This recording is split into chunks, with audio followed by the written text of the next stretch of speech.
আপনি কি সারাদিন ব্যস্ত থাকেন, বাট দিন শেষে মনে হয় আজ তো কিছু করা হলো না? তাহলে এই ভিডিওটি আপনারই জন্য। প্রোডাক্টিভ হওয়া মানে কি? বেশি কাজ করা না, বরং সঠিক কাজটা সঠিক সময়ে করা।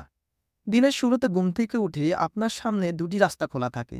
একটি হচ্ছে প্ল্যান ছাড়া র‍্যান্ডমলি দিন পার করে দেওয়া, অন্যটি হচ্ছে প্ল্যান করে ইনটেনশনালি প্রোগ্রেস করা। তো আপনি কোনটা বেছে নিচ্ছেন সেই সিদ্ধান্তই ঠিক করবে আপনি ঠিক ১ বছর পরে কোথায় থাকবেন। এবার বলি প্রোডাক্টিভিটিকে ১০ গুণ বাড়ানোর ৩ টে হ্যাক।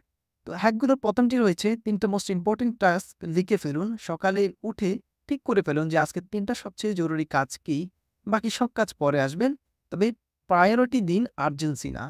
২য় যে হ্যাকটি রয়েছে সেটি হচ্ছে প্রমোডোরো টেকনিক, যেটা হলো ২৫ মিনিট কাজ করার পর ৫ মিনিট ব্রেক। এই ছোট্ট রুটিনে কাজ করলে মন থাকবে ফোকাসড। প্রোক্রাস্টিনেশন ধীরে, ধীরে কমে যাবে।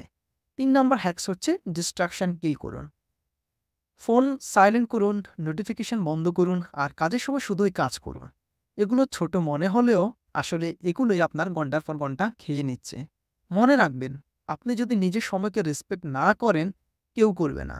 আপনার প্রতিটি ঘন্টা আপনার ভবিষ্যতের জন্য এক একটা ইট। আজকের সিদ্ধান্তই কিন্তু আগামীকাল তৈরি করে।